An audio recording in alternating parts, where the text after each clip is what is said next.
میں کراچی بچاؤ مارچ میں بھرپور شرکت کریں گی، کیونکہ اس وقت خواتین کا بھی صبر کا پیمانہ لبریز ہو گیا ہے۔ پانی، گیس، بجلی بنیادی ضرورات جس کو فیس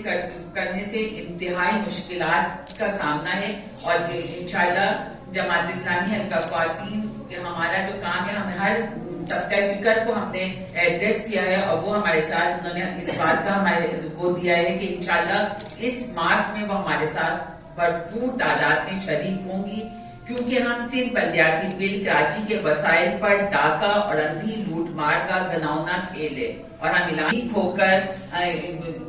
اس بار بھی شریک ہو کر اپنے تمام مسائل کے حل کے لیے آواز اٹھائیں گے۔ جزاک اللہ۔ لوگ موجود ہیں، ان کو بسایا جائے گا۔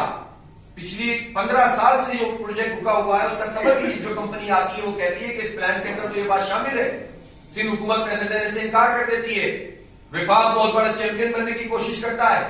لیکن میں پوچھنا چاہتا ہوں کہ جس KCR کا پچھلے 2 مہینے پہلے عمران خان صاحب افتتاح کر کے گئے تھے کراچی سرکولر ریلوے کا، وہ یہ جواب تو دیں کہ سر یہ جو ریلوے کی زمین کے اوپر تجاوزات اور اس پہ جو لوگ بیٹھے ہوئے ہیں اس کی ری سیٹلمنٹ کا کیا پلان ہے؟ جب تک یہ مسئلہ حل نہیں ہوگا تو یہ پروجیکٹ کیسے مکمل ہوگا؟ 5 کوریڈور ہیں اس میں سڑک کے، اور 3 کوریڈور ہیں سرکولر ریلوے کے۔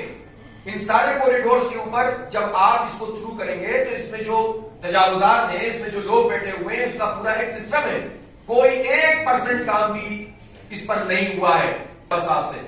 کہ آپ نے کل اس کا اعلان کیا ہے، اور یہ اچھی بات ہے کہ آپ نے دوبارہ سے اس کا اعلان کیا ہے، لیکن میں پوچھنا چاہتا ہوں کہ جو 3 پارٹی پاکستان پیپلز پارٹی اور متحدہ قومی موومنٹ، ان لوگوں کی کیا پرفارمنس ہے اس پورے کام پر؟ کہ جو میں پوچھنا چاہتا ہوں عمران خان صاحب سے بھی اور کراچی ٹرانسفارمیشن کمیٹی سے بھی کہ K4 کی وہ جو ڈیزائن روپے کا ہے، کہاں سے پیسے آئیں گے، کون دے گا؟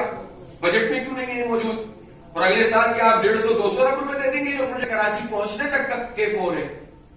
یہ جو دریائے سندھ سے KP فیڈر کے ذریعے سے کلوی جھیل 15 مہینے میں بن جائے گا، بن ہی نہیں سکتا۔ پانی آپ نے سینکشن کتنی کی ہے؟ میرا تیسرا سوال یہ ہے۔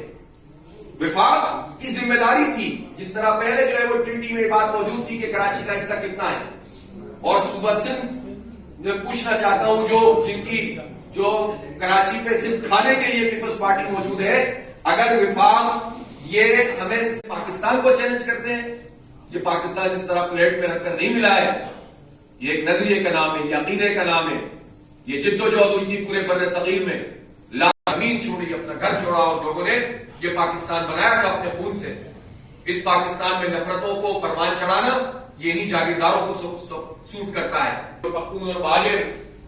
اور اس طرح سے جو ہے وہ لوگوں کو تقسیم کر کے پھر مزید تقسیم کیا جائے۔ آپ دیکھیں ٹکڑے سندھ میں قبائل کے جگہ ان کے 12-10 سے اور باقی محکوم ہیں، اس لیے محکوموں کو چاہے وہ اندرون سندھ کے ہوں یا سندھ کے شہری آبادی کو، ان کو اکٹھا ہو کر ان وڈیروں اور جاگیرداروں کے خلاف جد و جہد کرنی ہوگی۔ اس کے علاوہ سندھ کے مسئلے کا کوئی حل نہیں ہے۔ میں اس موقع پر یہ بھی کہنا چاہتا ہوں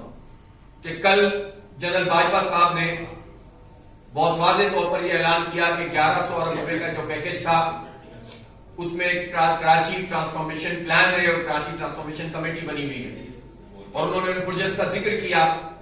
کہ جو اس کے تحت جو ہے وہ چل رہے ہیں۔ ان کا جو کنسرن اگر جو ظاہر ہوا ہے آرمی چیف کا، ہم اس کا خیر مقدم کرتے ہیں، لیکن ہم یہ سوال کرنے میں، حق بجانے میں کہ پاکستان پیپلز پارٹی،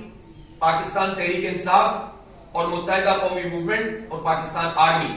ان چاروں پر مشتمل یہ کراچی ٹرانسفارمیشن پلان ہے، اور ستمبر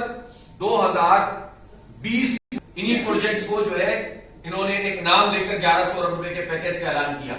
میں پوچھنا چاہتا ہوں کہ